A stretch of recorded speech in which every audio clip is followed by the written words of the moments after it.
kami calon guru penggerak Angkatan 9 Kabupaten Indramayu akan melakukan demonstrasi kontekstual modul 2.3 tentang coaching dalam supervisi akademik. Perkenalkan, saya Rohaina dari UPTD SMP Negeri 1 Widasari. Saya Sri Mulyanti dari UPTD SMP Negeri 1 Tukdana. Saya Umi Soleha dari UPTD SDN Ujung Pondok Jaya. Selamat menyaksikan.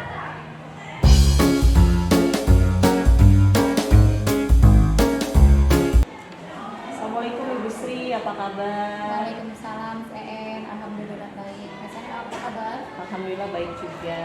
Baik, sesaat lagi Ibu Sri akan melakukan praktik coaching dengan Ibu Umi kan? Namun sebelum itu, saya sebagai observer atau pengamat ingin mengajukan beberapa pertanyaan dan diskusi sedikit terlebih dahulu dengan Ibu Sri sebagai langkah pra-supervisi. Saya sebagai pengamat akan memperhatikan dan menilai proses coaching yang Ibu lakukan. Apakah sudah sesuai dengan alur tirta atau belum? Apakah Ibu sudah memberikan kehadiran penuh dan mendengarkan secara aktif? Bagaimana Ibu memberikan pertanyaan berbobot kepada coachee, serta nanti saya akan memperhatikan bagaimana coachee dalam merespon pertanyaan Ibu. Dan jangan lupa juga untuk Ibu memperhatikan prinsip-prinsip dalam coaching ya Bu ya. Di antaranya kemitraan, proses kreatif, dan juga memaksimalkan potensi. Baik, sekarang saya akan mengajukan pertanyaan pertama saya kepada Ibu Sri terkait dengan kompetensi coaching yang ada. Menurut Ibu ingin dibantu untuk mengembangkan kompetensi yang mana? Saya ingin dibantu dalam meningkatkan kompetensi mengajukan pertanyaan berbobot nih, karena itu sebagai stimulus yang positif kepada coach saya untuk menemukan ide-ide dalam menyelesaikan permasalahan. Baik, memang kompetensi mengajukan pertanyaan berbobot sangat penting sebagai stimulus untuk coachee menemukan ide-ide atau solusi dari permasalahannya. Lalu kemudian bagian mana yang nanti Ibu Sri ingin saya amati lebih dalam? Baik, Miss nanti bisa mengamati saya di bagian cara saya memberikan pertanyaan kepada coach saya, apakah sudah sesuai dengan alur tirta apa belum. Baik, nanti saya akan lebih memperhatikan bagaimana Ibu dalam menerapkan alur tirta pada percakapan coaching ya Bu ya. Lalu bagaimana penilaian Ibu terhadap apa yang akan kita kembangkan ini? Dari level 1 sampai 10, kira-kira kompetensi memberikan pertanyaan berbobot Ibu itu ada di level berapa?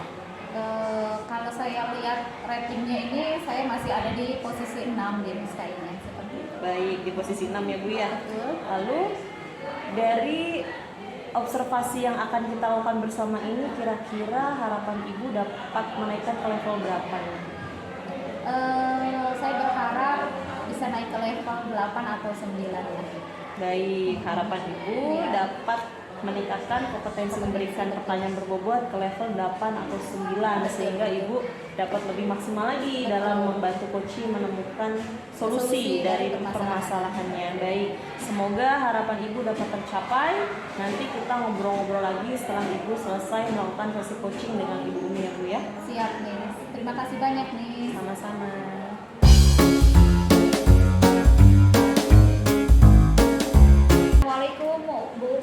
Waalaikumsalam Bu Sri. Bagaimana kabarnya hari ini? Alhamdulillah baik sekali. Bagaimana Ibu juga kabar hari ini? Alhamdulillah baik, Bu Umi. Baik, Bu Umi, kita hari ini akan melakukan session coaching ya. Bu Umi, bagaimana apa yang akan permasalahan Bu Umi yang nanti akan kita bahas hari ini? Jadi seperti ini ya Bu ya. Kebetulan di sekolah saya tuh ada beberapa guru yang masih melakukan pembelajaran itu secara dengan metode yang masih konvensional seperti masih mencatat, terus menggunakan metode ceramah, lalu yang berikutnya sekedar tulis saja. Jadi yang saya lihat itu peserta didik itu jadi kurang memotivasi untuk belajar. Ya, seperti itu ya Bu permasalahannya. Lalu menurut Ibu Umi sendiri, pembelajaran yang membuat murid-murid itu termotivasi itu seperti apa sih? Tentunya pembelajaran yang berpihak kepada murid gitu ya, Dalam artian gini, kita sebagai pengajar gitu ya harus bisa, harus tahu gitu bagaimana kondisi murid tersebut, gaya belajar anak tersebut. Jadi kita harus memenuhinya secara penuh gitu ya Bu. Dan tentunya itu juga harus dilakukan dengan kompetensi yang saya miliki itu harus sesuai gitu. Misalnya kita menggunakan metode-metode yang lebih menarik lagi gitu ya, yang berpihak kepada murid, kemudian menggunakan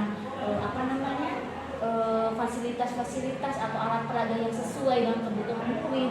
Juga tentunya kompetensi saya juga sebagai guru juga seharusnya harus bisa diimbangi ya, seperti penguasaan IT atau pembelajaran IT lebih ini lagi, karena kan sekarang banyak ya Bu ya pembelajaran IT itu yang bisa mendukung motivasi anak untuk belajarnya itu lebih termotivasi lagi. Baik, kalau yang saya katakan berarti Bu nanti akan meningkatkan pembelajaran berbasis IT ya Bu. Betul.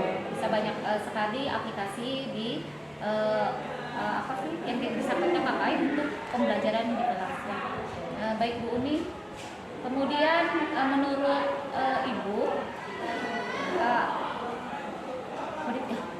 susah sih ini. Baik, apa yang dapat Ibu lakukan? Baik, menurut Ibu, apa yang dapat Ibu lakukan untuk membuat rekan-rekan guru yang belum menguasai IT tersebut bisa membuat media pembelajaran interaktif? Tentunya dengan cara pelatihan ya Bu Sri ya. Kayak contohnya misalkan kita bisa melakukan remote atau mentoring gitu ya, yang dilakukan oleh secara berkala tentunya dan secara berkesinambungan dan terus-menerus. Itu sih mungkin yang akan dilakukan. Berarti nanti akan menerapkan pelatihan ke Bapak Ibu gurunya. Betul. Dengan menggunakan IHT Dan mentoring. Oke, kira-kira ada rekan guru nggak Bu yang bisa dijadikan sebagai mentor dalam IT tersebut? Ada sih ya Bu ya, yang saya lihat itu yang saya bisa yang saya bisa mintai tolong gitu ya. Ada Pak Mahin dan ada Ibu Bayi Juro yang kebetulan beliau juga sangat menguasai IT. Dan saya rasa juga Ibu Bayi Juro dengan Pak Mahin juga mau membantu untuk memfasilitasi ya, atau untuk mengajari rekan guru yang lain untuk belajar. Kira-kira kapan tuh Bu waktunya untuk bisa melakukan sharing lah istilahnya, yang bahasanya sharing untuk meningkatkan kompetensi Bapak Ibu guru di bidang IT untuk menghasilkan pembelajaran atau membuat bahan ajar yang interaktif? Kemungkinan sih kalau saya rasa sih setelah kegiatan PAS ya, penilaian akhir semester, karena dalam kegiatan mentoring ini tentunya jangan sampai mengganggu KDP. Itu ya Bu ya. Baik Ibu, saya rasa rencana Ibu sangat baik sekali untuk masalah yang Ibu hadapi di sekolah. Semoga nanti kegiatan mentornya berjalan dengan baik ya Bu ya, dan menghasilkan dampak yang positif untuk pengembangan digitalisasi di sekolah ya. Ya. Sama-sama, saya juga ucapkan banyak terima kasih kepada Bu Sri yang sudah mau melakukan praktek coaching ini kepada saya, dan sehingga saya bisa menemukan solusi atau ide atas permasalahan saya. Ya, sama-sama Ibu Umi.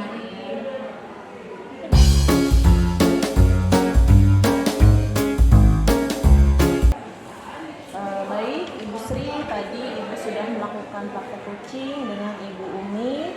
Sekarang saya ingin bertanya bagaimana Ibu dapat menilai penampilan Ibu barusan. Ya, Miss, tadi alhamdulillah praktek coaching saya dengan Ibu Umi berjalan dengan baik, dan saya sudah menerapkan alur tirta dan prinsip coaching. Oke, bagaimana Ibu bisa menilai demikian? Ya, karena saya sudah membantu Bu Umi untuk mencarikan solusi dari permasalahan beliau. Baik, saya juga tadi sempat mengamati ya. Lalu bolehkah saya memberikan hasil pengamatan saya kepada Ibu Sri? Ya, silakan. Tadi pada saat Ibu coaching, saya melakukan pengamatan atau observasi. Saya memang melihat Ibu menerapkan alur tirta dengan sangat baik ya. Ibu juga memiliki kompetensi coaching yang baik. Ibu memberikan kehadiran penuh, mendengarkan aktif, dan mengajukan pertanyaan berbobot. Saya juga melihat Ibu sudah menerapkan prinsip-prinsip coaching seperti kemitraan, proses kreatif, dan memaksimalkan potensi dari coaching. Namun demikian, saya melihat masih ada sedikit hal yang masih bisa Ibu Sri untuk dapat tingkatkan, yaitu kaitannya dengan kehadiran penuh. Saya melihat gestur Ibu Sri sepertinya perlu untuk menambahkan eye contact gitu, kepada ibu ini agar ibu dapat memberikan kehadiran penuh terhadap coaching. Bagaimana pendapat ibu? Ya betul sekali Miss. Saya juga merasa demikian. Mungkin karena terlalu fokus mencatat Hal penting ya yang disampaikan ibu ini. Lalu kira-kira apa rencana ibu untuk meningkatkan kompetensi ini? Mungkin saya akan lebih banyak berlatih coaching dengan guru, kemudian dapat mempelajari lagi alur kita supaya coaching selanjutnya bisa berjalan lebih lancar dan berhasil. Baik, iya, Ibu. Saya juga banyak demikian. Nanti ibu bisa berlatih lebih baik lagi untuk meningkatkan kompetensi kehadiran penuh. Semoga praktek coaching ibu ke depan dapat berjalan lebih baik dan terarah dan bisa memberikan stimulus yang positif kepada coaching dalam mencari solusi dari permasalahan. Siap. Baik, mungkin itu saja sesi observasi coaching kita hari ini. Semoga apa yang kita lakukan hari ini bermanfaat untuk kita semua. Terima kasih banyak Ibu Haji untuk waktunya. Terima kasih Miss sudah membantu untuk observasi coaching